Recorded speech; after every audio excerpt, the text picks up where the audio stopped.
Hello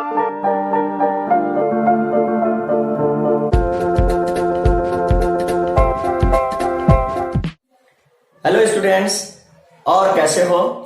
आज से हम लोग अपने इस YouTube चैनल पर हिंदी और इंग्लिश दोनों की कक्षाएं प्रारंभ करने वाले हैं। तो आज का वीडियो हमारा हिंदी वालों के लिए है और हिंदी वाले स्टूडेंट से निवेदन है यार कि अपने अन्य छात्रों के साथ, अपने अन्य दोस्तों के साथ हमारे YouTube चैनल को जरूर शेयर करो। और हाँ, एक ये वादा है हमारा कि जब तक आपकी परीक्षाएं नहीं हो जाती तब तक इस YouTube चैनल में रेगुलर हिंदी, इंग्लिश दोनों भाषाओं में कक्षा 9, 10, 11 और 12 के लिए वीडियो मिलती रहेगी। ये सीरीज ऐसी है कि ये कभी ब्रेक नहीं होने वाली है और इसमें आपको YouTube में रेगुलर वीडियोज मिलेंगी। तो दोस्तों, ज्यादा बातें नहीं करते हैं, शुरू करते हैं आप आज की अपनी पहली कक्षा। तो भाई, आज की क्लास में हम लोग बात करने वाले हैं भौतिक विज्ञान में प्रथम इकाई जो पहली किताब में हमारी वैद्युत स्थितिकी। वैद्युत स्थितिकी, वैद्युत स्थितिकी इंग्लिश में कहें तो इलेक्ट्रोस्टैटिक्स। या देखिए, जो अपनी पहली किताब है उस पूरी किताब में अगर हम देखेंगे तो वैद्युत आवेश को स्थिर अवस्था में रखकर उसका अध्ययन किया गया है और वैद्युत आवेश की गति की अवस्था में उसका अध्ययन किया गया है। एक स्थिर वैद्युत आवेश अपने चारों ओर वैद्युत क्षेत्र को उत्पन्न करता है और उस वैद्युत क्षेत्र के भीतर वैद्युत क्षेत्र की तीव्रता, वैद्युत विभव, इस तरीके की चीजों की गणनाएं हमारे इस पहली इकाई में होगी। तो स्टूडेंट, सिलेबस से इंट्रोडक्शन का वीडियो हम बाद में बनाएंगे, लेकिन सीरीज आज हमने शुरू करी है, इसलिए हम आज प्रारंभ करते सीधे अपना पहला पाठ, जिसमें हम बात करेंगे वैद्युत स्थितिकी के पहले पाठ में कूलाम के नियम तथा वैद्युत क्षेत्र के विषय में। तो पाठ है कूलाम का नियम तथा वैद्युत क्षेत्र। वैद्युत क्षेत्र स्टूडेंट, पूरी पढ़ाई में वैद्युत आवेश जो पहली परिभाषा है बहुत मुख्य है। तो हम लोग समझते हैं कि वैद्युत आवेश क्या है। वैद्युत आवेश, इसको इंग्लिश में कहते हैं इलेक्ट्रिक चार्ज। वैद्युत आवेश, वैद्युत आवेश। तो स्टूडेंट, दुनिया के सारे पदार्थ अणुओं से मिलकर बने हैं, अणु परमाणुओं से मिलकर बने हैं। परमाणुओं के नाभिक में न्यूट्रॉन और प्रोटॉन रहते हैं, इनके चारों ओर चक्कर लगाते हैं इलेक्ट्रॉन। तो स्टूडेंट, अगर हम किसी पदार्थ की बात करते हैं तो वो पदार्थ अणु से मिलकर बना है, अणु परमाणु से मिलकर बने हैं और परमाणुओं में 3 मौलिक कण इलेक्ट्रॉन, प्रोटॉन और न्यूट्रॉन होते हैं। इलेक्ट्रॉन, प्रोटॉन और न्यूट्रॉन होते हैं। अब स्टूडेंट, बात करें तो भगवान ने इलेक्ट्रॉन को एक ऐसा गुण दिया है यार कि जो अपने आप में विशेष है, मुख्य है और जिसकी वजह से हमारी वैद्युत स्थितिकी, वैद्युत चालन, चुंबकत्व, प्रत्यावर्ती धारा और विद्युत चुंबकीय तरंगे जैसे गुण और घटनाएं दिखाई देती हैं। तो स्टूडेंट, पदार्थ अणुओं से मिलकर बना है, अणु परमाणु से मिलकर बने हैं, परमाणु इलेक्ट्रॉन, प्रोटॉन और न्यूट्रॉन से मिलकर बने हैं। इलेक्ट्रॉनों में एक गुण है ऋण 1.6 × 10 की घात ऋण 19 कूलाम का वैद्युत आवेश इलेक्ट्रॉन में होता है। प्रोटॉन में धन 1.6 × 10 की घात ऋण 19 कूलाम का धनावेश होता है, जबकि न्यूट्रॉन में 0 आवेश, न्यूट्रॉन उदासीन होता है। अब स्टूडेंट भाई, परिभाषा में ये मुख्य था कि आप ये सारी चीजें जानते भी होंगे, लेकिन परिभाषा में मुख्यतः हमें आपको बताना था। हमने आपको ये समझाया कि दुनिया के सारे पदार्थ, कांच, कोयला, लकड़ी, मिट्टी, बालू, गिट्टी, चाहे लोहा, कुछ भी ले लो यार, वो पदार्थ किससे मिलकर बना है? अणुओं से। अणु किससे मिलकर बने हैं? परमाणुओं से। परमाणुओं में क्या है? Electron, proton, neutron. तो अब स्टूडेंट, अगर हम बात करते हैं किसी परमाणु की, तो परमाणु के नाभिक में न्यूट्रॉन और प्रोटॉन है। कौन है? न्यूट्रॉन और प्रोटॉन, और इनके चारों ओर चक्कर कौन लगा रहे हैं? इलेक्ट्रॉन। इलेक्ट्रॉन और प्रोटॉन में ही ये वैद्युत आवेश का गुण है। इलेक्ट्रॉन और प्रोटॉन में ही ये वैद्युत आवेश का गुण है। तो अगर हम बात करते हैं कि इलेक्ट्रॉन में कितना वैद्युत आवेश, तो 1.6 × 10⁻⁻⁰ कूलाम। प्रोटॉन में कितना आवेश है? धन 1.6 × 10⁻⁻⁰ कूलाम। और न्यूट्रॉन उदासीन है। तो स्टूडेंट, किसी भी पदार्थ में वैद्युत आवेश सदैव इलेक्ट्रॉनों और प्रोटॉनों के कारण ही होता। अगर पदार्थ धनावेशित है तो उसमें प्रोटॉनों के अधिकता के कारण ऐसा हुआ होगा, और अगर पदार्थ ऋणावेशित है तो उसमें इलेक्ट्रॉनों की कमी के कारण। सर जी, हमने बहुत ऐसे पदार्थ देखे हैं जिनमें परमाणु है, परमाणुओं में नाभिक में प्रोटॉन है और चारों ओर चक्कर लगाने वाले इलेक्ट्रॉन भी है, फिर भी उनमें वैद्युत आवेश नहीं होता। तो स्टूडेंट, एक बात ये देखिए, इलेक्ट्रॉन में जितना ऋणावेश है प्रोटॉन में उतना ही धनावेश है। तो भाई साहब, किसी भी परमाणु में इलेक्ट्रॉनों की संख्या, नंबर ऑफ इलेक्ट्रॉन, इलेक्ट्रॉनों की संख्या प्रोटॉनों की संख्या के बराबर होती है। धनावेश ऋणावेश के बराबर होता है। यही कारण है, निगेटिव चार्ज पॉजिटिव चार्ज के बराबर होता है। यही कारण है कि पदार्थ हमारा वैद्युत उदासीन होता है। तो किस प्रकार वैद्युत आवेश को हम लोग उत्पन्न कर सकते हैं? तो जैसे मान लीजिए सपोज दैट हमारे पास एक ये पदार्थ है और एक ये पदार्थ है। स्टूडेंट, किसी भी प्रकार से अगर आप एक पदार्थ से इलेक्ट्रॉनों को निकालकर दूसरे पदार्थ में डाल दें, अब आप पूछेंगे सर जी क्या क्या कर सकते हैं? तो आप कर सकते हैं, पदार्थ से इलेक्ट्रॉन दूसरे पदार्थ में ले जाने के लिए आप उपयोग कर सकते हैं घर्षण का। तो घर्षण द्वारा आप इलेक्ट्रॉनों को स्थानांतरित कर सकते हैं, और ऊष्मा द्वारा भी इलेक्ट्रॉन निकालकर दूसरे पदार्थ में डाले जा सकते हैं, और वैद्युत स्थैतिक प्रेरण के द्वारा भी यह संभव। वैद्युत स्थैतिक प्रेरण दर सबकी चर्चा करेंगे, एक एक सब कुछ डिस्कस करेंगे, सारी बातें होंगी, बिल्कुल परेशान मत हो, बस आपको जुड़े रहना हमारे साथ। अब देखते हैं स्टूडेंट, यहां पर अगर हम इस पदार्थ से इलेक्ट्रॉनों को निकालकर इस पदार्थ में ले जाते हैं, अगर इस पदार्थ से इलेक्ट्रॉनों को निकालकर इसमें ले जाएंगे तो हमने क्या बताया, सामान्य अवस्था में प्रत्येक पदार्थ पर इलेक्ट्रॉनों की संख्या प्रोटॉनों की संख्या के बराबर होती है। इलेक्ट्रॉन में जितना ऋणावेश होता है प्रोटॉन में उतना ही धनावेश होता है। इलेक्ट्रॉनों का ऋणावेश प्रोटॉनों के धनावेश के बराबर, तो पदार्थ का कुल आवेश शून्य। अब स्टूडेंट, अगर आपने एक पदार्थ से इलेक्ट्रॉन निकालकर दूसरे पदार्थ में आप ले जाते हो तो क्या होगा? जिस पदार्थ से आप इलेक्ट्रॉन को निकाल रहे हैं उसमें इलेक्ट्रॉनों की संख्या कम हो जाएगी भाई मेरे, और प्रोटॉनों की संख्या ज्यादा हो जाएगी। और अगर इलेक्ट्रॉनों की संख्या कम हो गई, प्रोटॉनों की संख्या ज्यादा हो गई, तो इलेक्ट्रॉनों का ऋणावेश कम हो गया और प्रोटॉनों का धनावेश ज्यादा हो गया, तो पदार्थ हमारा धनावेशित हो गया। अब अगर ये इलेक्ट्रॉन आपने इस पदार्थ में डाले हैं तो यहां पर इलेक्ट्रॉनों की संख्या ज्यादा हो गई है और प्रोटॉनों की संख्या कम हो गई, क्योंकि इस पदार्थ के इलेक्ट्रॉन आप निकालकर इस पदार्थ में ले जा रहे हैं ना, तो इलेक्ट्रॉनों की संख्या इसमें क्या हो गई? कम हो गई। इसमें इलेक्ट्रॉन की संख्या क्या हो गई? ज्यादा हो गई। तो यहां पर ऋणावेश उत्पन्न हो गया। तो स्टूडेंट, बड़े आसानी के साथ आप ये कह सकते हैं कि सर जी ने इसमें इलेक्ट्रॉनों को बढ़ाया तो ऋणावेश बढ़ गया, प्रोटॉन इलेक्ट्रॉन के आधार पर कम हो गए। इलेक्ट्रॉन के आधार पर अगर प्रोटॉनों की संख्या देखी जाए तो कम हो गए, तो प्रोटॉन हमारा कैसा हो गया? कमी में है, इसलिए हमारा धनावेश कम हो गया। तो इस तरीके स्टूडेंट, यह पदार्थ इलेक्ट्रॉनों की कमी से क्या पैदा हुआ? धनावेश। और इलेक्ट्रॉनों की अधिकता से क्या पैदा हुआ बेटा? ऋणावेश। तो एकदम सिंपल सी बात है, वैद्युत आवेश को उत्पन्न करने के लिए अगर आप किसी पदार्थ में इलेक्ट्रॉनों की कमी कर देते हैं तो उसमें धनावेश, और इलेक्ट्रॉनों की अधिकता कर देते हैं तो उसमें ऋणावेश आ जाता है। अब स्टूडेंट,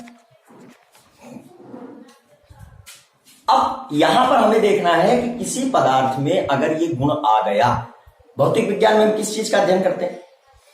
भौतिक विज्ञान में हमें अध्ययन करना होता है किसी पदार्थ के गुण या प्रकृति में होने वाली किसी घटना के विषय में। तो अगर यह पदार्थ में गुण आ गया तो पदार्थ क्या प्रदर्शित करेगा?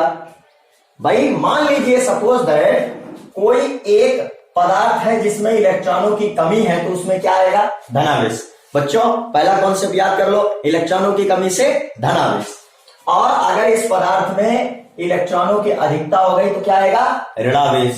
अब अगर क्या हो कि एक वस्तु जिसमें इलेक्ट्रॉनों की कमी है और एक वस्तु जिसमें इलेक्ट्रॉनों की अधिकता है, मतलब एक धनावेशित दूसरी ऋणावेशित, अगर ये एक दूसरे के समीप लाई जाएंगी तो एक दूसरे को आकर्षित कर लेंगी।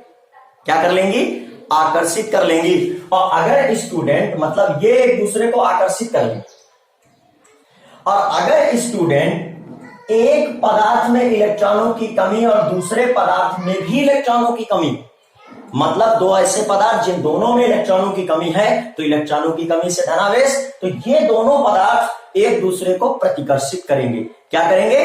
प्रतिकर्षित करेंगे। तो स्टूडेंट ये दोनों पदार्थ एक दूसरे को प्रतिकर्षित करेंगे। अब स्टूडेंट अगर एक पदार्थ में ऋणावेश है और दूसरे पदार्थ में ऋणावेश है, तो ये दोनों एक दूसरे को क्या करेंगे? प्रतिकर्षित करेंगे। तो क्या समझ में आया? समझ में ये आया कि विपरीत प्रकृति के दो आवेश एक दूसरे को आकर्षित करते हैं, जबकि समान प्रकृति के दो आवेश एक दूसरे को प्रतिकर्षित करते हैं। अब बात करते हैं स्टूडेंट की वैद्युत आवेश क्या है। तो वैद्युत आवेश अभी तक जो हमने पढ़ा, अगर उसमें हम जो है पूरा जो है डेफिनेशन निकालना चाहें तो वैद्युत आवेश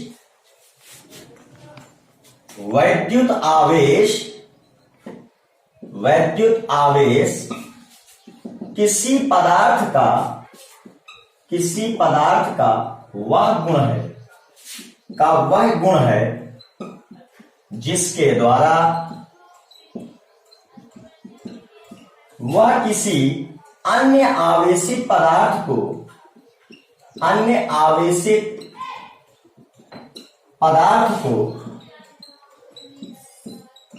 आकर्षित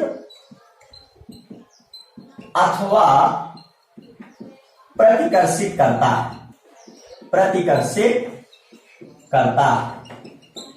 जब किसी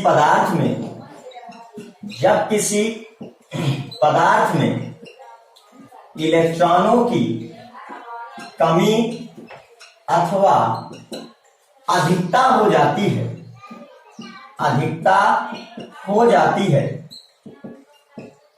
तो वह पदार्थ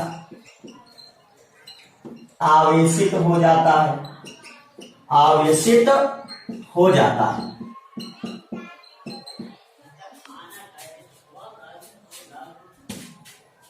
हाँ, तो स्टूडेंट हम लोगों ने देखा कि वैद्युत आवेश किसी पदार्थ का वह गुण है जिसके द्वारा वह किसी अन्य आवेशित पदार्थ को आकर्षित अथवा प्रतिकर्षित करता है। यदि आवेश समान प्रकार के हैं तो वो एक दूसरे को प्रतिकर्षित करेंगे, और यदि आवेश विपरीत प्रकार के हैं तो वह एक दूसरे को आकर्षित करेंगे। हमने ये भी देखा कि इलेक्ट्रॉनों की कमी से धनावेश और इलेक्ट्रॉनों की अधिकता से ऋणावेश को उत्पन्न किया जा सकता है। अब बात करते हैं स्टूडेंट वैद्युत आवेश के प्रकार की। वैद्युत आवेश के प्रकार तो स्टूडेंट वैद्युत आवेश मुख्यतः दो प्रकार के होते हैं। नंबर एक, धनावेश। तो भाई धनावेश को उत्पन्न करना है तो इलेक्ट्रॉनों की कमी से धनावेश उत्पन्न हो सकता है। और अगर बात करते हैं स्टूडेंट ऋणावेश की, तो ऋणावेश इलेक्ट्रॉनों की अधिकता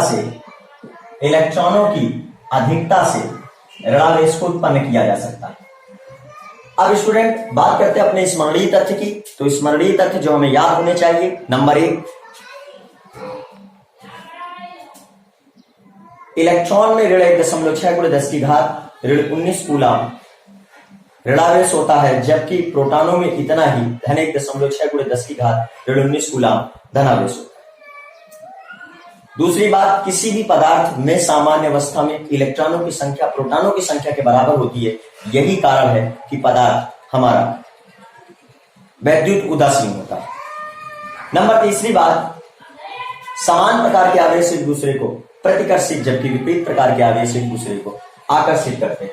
अब स्टूडेंट हम लोग बात करते हैं कि वैद्युत आवेश को उत्पन्न करने की विधि। वैद्युत आवेश को उत्पन्न करने की विधि। तो बेटा वैद्युत आवेश को उत्पन्न करने की विधि में पहली विधि है अपनी घर्षण द्वारा।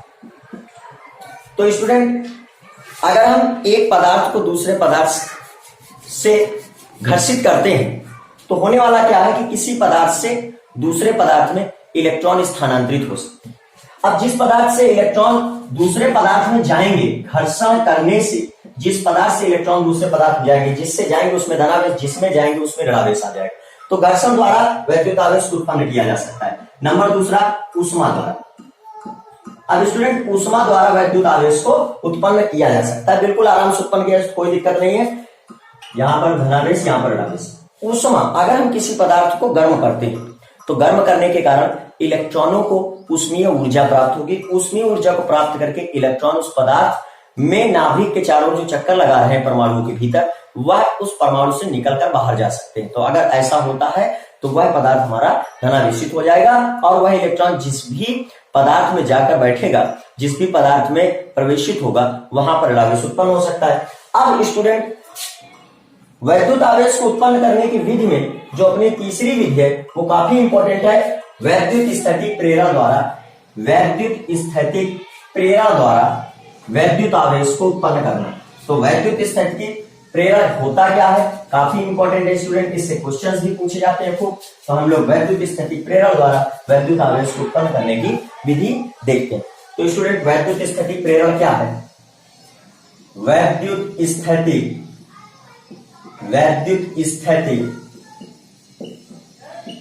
प्रेरण द्वारा। तो सबसे पहले स्टूडेंट बात करेंगे धनावेश उत्पन्न करने की विधि। धनावेश उत्पन्न नंबर तीसरे में है ये, और बात करते हैं इसमें धनावेश उत्पन्न करने की विधि। तो अगर स्टूडेंट वैद्युत स्थैतिक प्रेरण द्वारा धनावेश को उत्पन्न करना चाहते हैं तो हमें करना क्या होगा, हमारे पास एक वस्तु होनी चाहिए, जो वस्तु अगर धनावेश उत्पन्न करना है तो वो पहले से ऋणावेशित हो। मतलब धनावेश को उत्पन्न करने के लिए ऋणावेश होना आवश्यक है। अब स्टूडेंट हम इसके पास जो है एक दूसरी वस्तु लाकर रख देंगे तो होगा क्या स्टूडेंट, इसमें इसके परमाणुओं के नाभिक के चारों ओर चक्कर लगाने वाले इलेक्ट्रॉन, इस वस्तु में पहली वस्तु हमारे पास ऋणावेशित उत्पन्न होनी चाहिए, ऋणावेश उसमें होना चाहिए। दूसरी वस्तु हम जो लेंगे उसमें कोई आवेश नहीं है, तो हमें उसमें क्या करना है, धनावेश को उत्पन्न करना है। तो इसके लिए हम क्या करेंगे, जैसे ही उस वस्तु को इस ऋणावेशित वस्तु के समीप लाएंगे तो इसके इलेक्ट्रॉन जो कि ऋणावेशित है और इसमें भी ऋणावेश है, तो इसके इलेक्ट्रॉन और इसके ऋणावेश के बीच जो प्रतिकर्षण बल होगा, प्रतिकर्षणकारी बल लगेगा, उसके कारण वो ऋणावेश, क्योंकि समान प्रकार के आवेश एक दूसरे को क्या करते हैं, प्रतिकर्षित करते हैं। तो इस वस्तु के ऋणावेश के कारण इसके इलेक्ट्रॉन प्रतिकर्षित होकर दूसरी ओर इकट्ठा हो जाएंगे। अब अगर दूसरी ओर इलेक्ट्रॉन इकट्ठा हुए हैं तो मित्रों क्या हुआ, यहां पर इलेक्ट्रॉनों की कमी से यहां धनावेश उत्पन्न हो जाएगा। तो दोस्तों इसके ऋणावेश ने इसके इलेक्ट्रॉनों को प्रतिकर्षित किया है, जिसके कारण इसके एक और ऋणावेश और इसके दूसरी ओर धनावेश उत्पन्न हो गया। अब ये हमारा इसमें जो है फर्स्ट वर्ड था। अब सेकंड में क्या करना है हमको, ऐसा जब हो जाए तो इसके बाद हमें इस दूसरी जो पहले अनावेशित थी उसमें हम धनावेश लाना चाहते हैं, तो इस वस्तु को ऋणावेश को उसी तरह रखे रहने देते हैं और इस दूसरी वाली वस्तु को पृथ्वी से चालक तार द्वारा जोड़ देते हैं। अब क्या होगा, ऋणावेश को प्रतिकर्षित कर रहा है, इस प्रतिकर्षण बल के कारण यहाँ चालक तार लगा है, तो ये इसके इलेक्ट्रॉन पृथ्वी में चले जाएंगे। तो इसके इलेक्ट्रॉन जब पृथ्वी में चले जाएंगे तो कुछ इस तरीके से दिखाई देगा हमको। जब इसके इलेक्ट्रॉन पृथ्वी में चले जाएंगे तो क्या होगा, नंबर बीटा में अगर हम लोग देखें तो ये ऋणावेश ने इसके इलेक्ट्रॉनों को पृथ्वी में भेज दिया है। अब हम क्या करेंगे, नंबर थर्ड में इस कनेक्शन को, पृथ्वी से जो इसका कनेक्शन है इसको तोड़ देंगे। तो इसको तोड़ देंगे और तोड़ने के बाद देखेंगे कुछ इस तरीके कि इसके इलेक्ट्रॉन कुछ इस तरीके इसमें होंगे। सॉरी, ये इलेक्ट्रॉन तो पृथ्वी में जा चुके हैं तो इसमें धनावेश होगा, और अगर हमने इस वस्तु को भी हटा दिया तो इसका धनावेश इस वस्तु में पूर्ण रूप से वितरित हो जाएगा। तो स्टूडेंट बड़ी ही सिंपल सी बात है, एक ऋणावेशित वस्तु के समीप जब हम एक अनावेशित वस्तु लाएंगे तो उसके इलेक्ट्रॉन इसके ऋणावेश से प्रतिकर्षित होंगे, प्रतिकर्षित होकर वस्तु के एक ओर इकट्ठा हो जाएंगे, दूसरी ओर इलेक्ट्रॉनों की कमी हो जाएगी। तो क्या होगा, दूसरी ओर इलेक्ट्रॉनों की कमी से धनावेश और जिधर इलेक्ट्रॉनों की अधिकता हुई है वहां ऋणावेश उत्पन्न हो जाएगा। अब स्टूडेंट करना क्या है, इस अनावेशित वस्तु को पृथ्वी द्वारा जोड़ देना है, ऋण ऋण को प्रतिकर्षित कर रहा है और इलेक्ट्रॉन में चाहे जितना आवेश दे दो आप, चाहे जितना आवेश ले लो, कोई दिक्कत नहीं होती है। तो इलेक्ट्रॉन में ये ऋणावेश चला जाएगा। तो जब ये इलेक्ट्रॉन में ऋणावेश चला जाएगा और हम इस पृथ्वी से इसका संबंध तोड़ देंगे और साथ में इस ऋणावेशित गोले को हटा लेंगे तो इस वस्तु में पूर्ण रूप से धनावेश वितरित हो जाएगा। तो स्टूडेंट कुछ इस तरीके से हम लोग धनावेश उत्पन्न कर सकते हैं। और अगर हमें इसी में नंबर बी में ऋणावेश उत्पन्न करना हो तो क्या करेंगे, हम ऋणावेश उत्पन्न करने के लिए क्या होना चाहिए, ऋणावेश उत्पन्न करने के लिए हमारे पास जो वस्तु होनी चाहिए, पहले जो एक वस्तु होनी चाहिए वो धनावेशित होनी चाहिए और दूसरी वस्तु जिसमें किसी भी प्रकार का कोई वैद्युत आवेश नहीं है तो इसका धनावेश इसके इलेक्ट्रॉनों को अपनी ओर आकर्षित कर लेगा।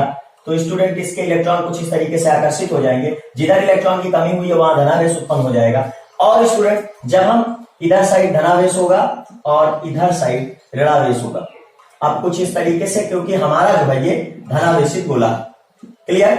अब स्टूडेंट इसके धनावेश जब हम पृथ्वी से जोड़ देंगे तो ये धन पृथ्वी से इलेक्ट्रॉनों को और आकर्षित करेगा, तो यहाँ इलेक्ट्रॉनों की कमी जो है पूरी हो जाएगी। तो इस तरीके से कुछ हो जाएगा। तो अब इसका मतलब ये हुआ कि अगले भाग में अगर जब हम जाके पृथ्वी से इसका संबंध तोड़ देंगे, ये इलेक्ट्रॉन पृथ्वी से आकर यहाँ पर इलेक्ट्रॉनों की कमी को पूरा कर चुके हैं, तो जैसे ही हम ये संबंध तोड़ेंगे तो होने वाला क्या है कि इस पदार्थ में ऋणावेश कुछ इस तरीके से वितरित हो जाएगा और दूसरे अपने पास पहले से आवेशित गोला था उसको हम हटा लेंगे। तो इस तरीके से इस पदार्थ में केवल ऋणावेश बचा रहेगा।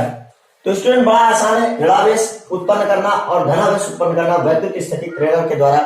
अगर हमें ऋणावेश को उत्पन्न करना है तो धनावेशित एक गोले के समीप एक अनावेशित गोला लाकर रखेंगे और यह धनावेशित गोला अनावेशित गोले के इलेक्ट्रॉनों को अपनी ओर आकर्षित कर लेगा। जैसे ही हम अनावेशित गोले को पृथ्वी से जोड़ेंगे तो पृथ्वी से इलेक्ट्रॉन आकर यहाँ इलेक्ट्रॉनों की कमी को पूरा कर देंगे और जैसे हम इस गोले को हटाते हैं और पृथ्वी से इसका संबंध तोड़ देते हैं तो इसके इलेक्ट्रॉन पूरे भाग में एक समान रूप से वितरित हो जाएंगे। तो यहाँ पर हमें दिखाई देगा कि इलेक्ट्रॉनों के विकिरण के कारण ऋणावेश उत्पन्न हो गया। तो वैद्युत स्थितिक प्रेरक के द्वारा कुछ इस तरीके से हम लोग वैद्युत आवेश को उत्पन्न कर सकते हैं।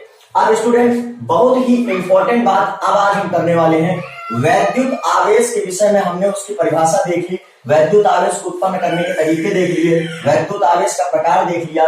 वैद्युत आवेश किसी पदार्थ का वह गुण है जिसके द्वारा यह किसी अन्य आवेशित पदार्थ को आकर्षित अथवा प्रतिकर्षित करता है। जब किसी वैद्युत आवेश में जब किसी पदार्थ में इलेक्ट्रॉनों की कमी होती है तो उसमें धनावेश उत्पन्न होता है और जब किसी पदार्थ में इलेक्ट्रॉनों की अधिकता होती है तो उसमें ऋणावेश उत्पन्न होता है। अब स्टूडेंट वैद्युत आवेश में दो प्रकार के होते हैं, इलेक्ट्रॉनों की कमी से धनावेश, इलेक्ट्रॉनों की अधिकता से ऋणावेश उत्पन्न होता है। तो वैद्युत आवेश के दो प्रकार धनावेश और ऋणावेश हो गए। इसके बाद वैद्युत आवेश को उत्पन्न करने की विधियां तीन, नंबर 1 घर्षण द्वारा, नंबर 2 ऊष्मा द्वारा और नंबर 3 स्टूडेंट प्रेरक द्वारा। अब हम बात करते हैं वैद्युत आवेश के गुण की।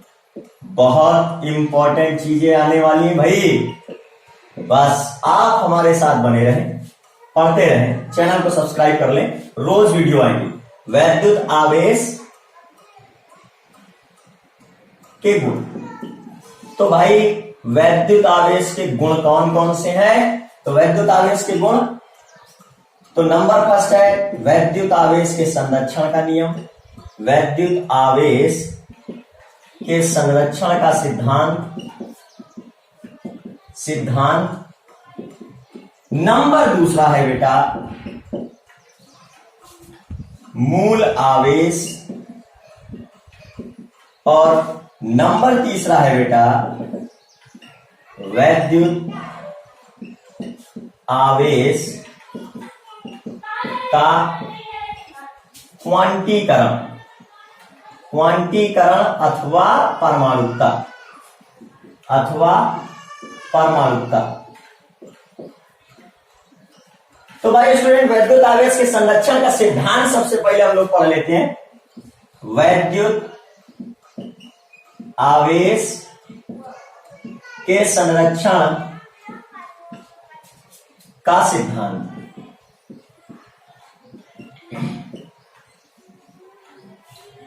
तो स्टूडेंट, वैद्युत आवेश के संरक्षण के सिद्धांत में वैद्युत आवेश को ना ही उत्पन्न किया जा सकता है और ना ही नष्ट किया जा सकता है। यद्यपि वैद्युत आवेश एक पदार्थ से दूसरे पदार्थ में स्थानांतरित किया जा सकता है। स्टूडेंट, कॉपी उठाएं, पेन उठाएं, डेफिनेशन लिख लें। इस सिद्धांत के अनुसार वैद्युत आवेश को ना ही उत्पन्न किया जा सकता है और ना ही नष्ट किया जा सकता है, यद्यपि एक स्थान से दूसरे स्थान तक ले जाया जा सकता है। अब चलिए अब स्टूडेंट इसको हम और डिक्टेट कर देते हैं। जैसे ये है हमारा एक पदार्थ और ये है हमारा एक दूसरा पदार्थ। आप कहेंगे सर जी, अगर इससे इलेक्ट्रॉन को निकालकर हम इसमें डाल देते तो इसमें इलेक्ट्रॉनों की कमी से धनावेश और इसमें इलेक्ट्रॉनों की अधिकता से ऋणावेश आ जाता है। तो स्टूडेंट, इसमें इलेक्ट्रॉनों की कमी हुई है, कमी से धनावेश आया है, इसमें इलेक्ट्रॉनों की अधिकता हुई है, इस अधिकता से इसमें ऋणावेश आया है। बिल्कुल सही बात है, लेकिन कहीं हमने वैद्युत आवेश को उत्पन्न नहीं किया। भाई, इसके इलेक्ट्रॉन को निकालकर इसमें डालना, इसका मतलब है इसमें इलेक्ट्रॉनों की कमी कर रहे हैं, इसमें अधिकता कर रहे हैं। इसको तो यार ले जाना कहते हैं, ये तो स्थानांतरण है, ये तो वैद्युत आवेश का स्थानांतरण हुआ। कोई हमने नए इलेक्ट्रॉन तो बनाए नहीं। नए इलेक्ट्रॉन अगर आप बनाते तो आप इलेक्ट्रॉनों का आवेश उत्पन्न करते, नए प्रोटॉन आप बनाते तो आप भाई प्रोटॉनों का धनावेश उत्पन्न करते। आपने एक वस्तु से इलेक्ट्रॉनों को निकाला, दूसरे वस्तु में डाल दिया और बोले हमने वैद्युत आवेश उत्पन्न कर दिया। भाई, ये उत्पन्न करना नहीं होता। अगर ये उत्पन्न करना होता है तो हमें बताइए ले जाना क्या होता है? ये तो ले जाना हुआ ना। तो उत्पन्न या नष्ट बिल्कुल नहीं किया है, बल्कि एक वस्तु से दूसरे वस्तु में हम लेकर गए। क्लियर? अच्छा, इसमें एक बहुत बढ़िया उदाहरण है। अगर हम लोग बात करें, एक बहुत बढ़िया उदाहरण है कि एक इलेक्ट्रॉन और एक पॉजिट्रॉन जब मिलते हैं, नाभिक के भीतर ऐसा होता है, एक पॉजिट्रॉन जब मिलते हैं तो दो गामा फोटॉन बनते हैं। क्या बनते हैं? दो गामा फोटॉन बनते हैं। भाई देखो, यहां पर भी वैद्युत आवेश के संरक्षण का नियम लगा हुआ। इस पहले वाले, इस अगर निकाय में हम देखें तो पहले जो है इलेक्ट्रॉन में ऋण 1.6 × 10⁻19 कूलाम आवेश है, जबकि पॉजिट्रॉन में धन 1.6 × 10⁻19 कूलाम आवेश है। और अगर उस पार देखें तो जीरो आवेश, और इस पार भी तो ऋण और धन मिलकर जीरो है। भाई, इलेक्ट्रॉन का जितना ऋणावेश है पॉजिट्रॉन में उतना ही धनावेश है। तो इलेक्ट्रॉन और पॉजिट्रॉन का आवेश मिलकर कुल आवेश कितना हुआ स्टूडेंट? जीरो। वही बात तो हम कह रहे हैं कि दुनिया में कोई ऐसी घटना नहीं है जहां पर वैद्युत आवेश उत्पन्न या नष्ट हो रहा हो। हाँ, ऐसा जरूर है कि निकाय में प्रारंभ में जितना वैद्युत आवेश था, निकाय में अंत में भी उतना ही वैद्युत आवेश रहने वाला है। हाँ, ये जरूर हो सकता है कि आप एक वस्तु से दूसरे वस्तु में इलेक्ट्रॉनों को ले जा सको।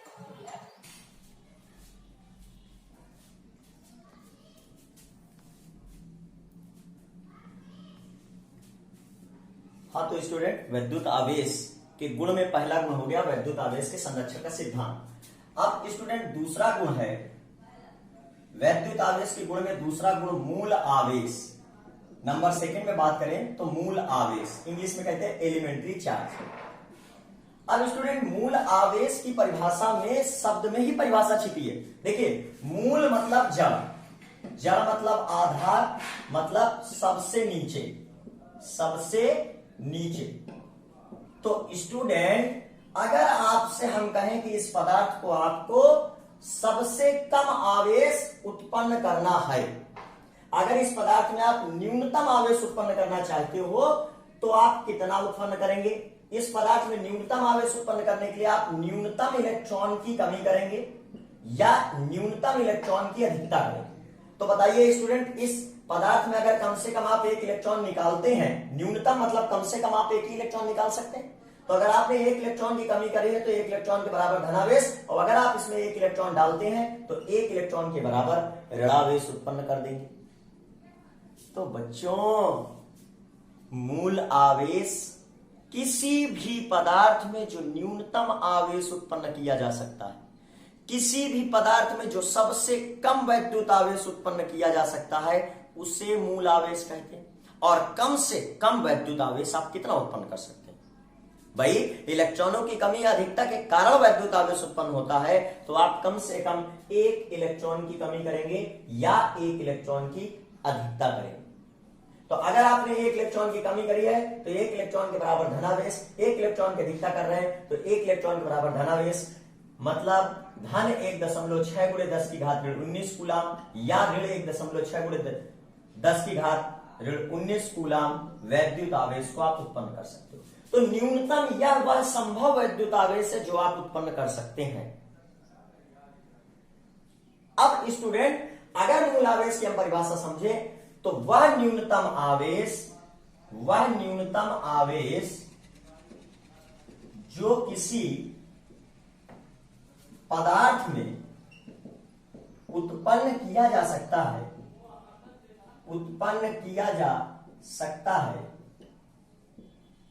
कामा मूल आवेश कहलाता है।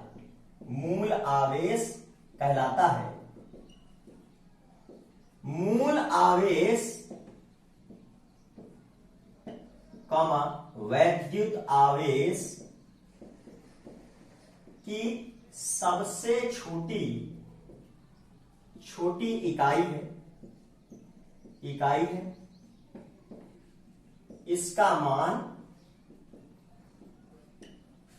एक इलेक्ट्रॉन अथवा प्रोटॉन में आवेश की मात्रा के बराबर होता है। Clear student? तो अब हम बात करते हैं मूल आवेश जो बना। मूल आवेश भाई इंग्लिश में इसको एलिमेंट्री कहते हैं, इसलिए इसको स्मॉल ई से प्रदर्शित किया गया। तो मूल आवेश small e is equal to 1.6 into 10⁻⁻19 coulomb electric charge. अब स्टूडेंट हम लोग अपने दूसरे वैद्युत आवेश के गुण की बात करते हैं जो कि है वैद्युत आवेश की परमाणुता। तो सॉरी ये नंबर तीसरा है, माफ कीजिएगा, गलती हो गई, अब माफ कीजिएगा। नंबर 3 की जगह तो बोला है, अब जल्दी इसको अब तुम साफ कीजिएगा। देखिए संख्या नंबर 3 में वैद्युत आवेश की परमाणुता।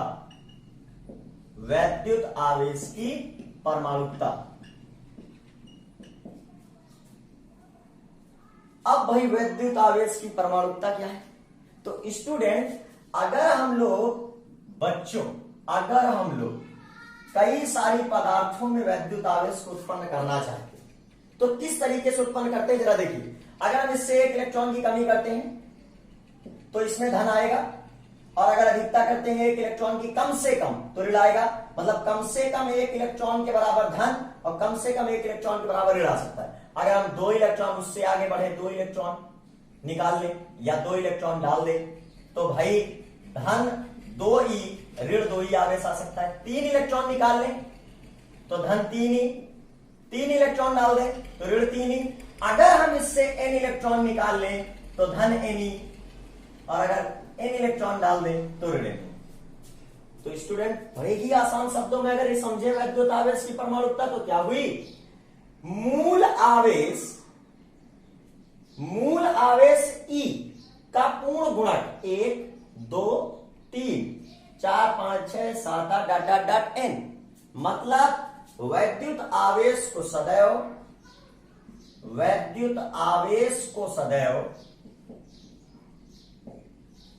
मूल आवेश के पूर्ण गुणक के रूप में उत्पन्न किया जा सकता है। वैद्युत आवेश को सदैव मूल आवेश के पूर्ण गुणक के रूप में उत्पन्न किया जा सकता है, अर्थात Q is equal two plus minus any.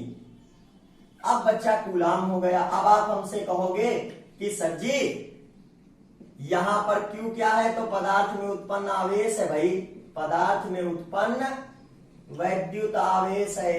कितना आवेश आपने उत्पन्न किया है ये वो है। स्मॉल n क्या है, इलेक्ट्रॉनों की कमी अथवा अधिकता है भैया, इलेक्ट्रॉनों की कमी अथवा अधिकता 1 2 3 कामा डॉट डॉट डॉट n हो सकती है। और स्मॉल e ये भैया मूल आवेश है, ये होता है 1.6 गुणे 10 की घात ऋण 19 कूलाम।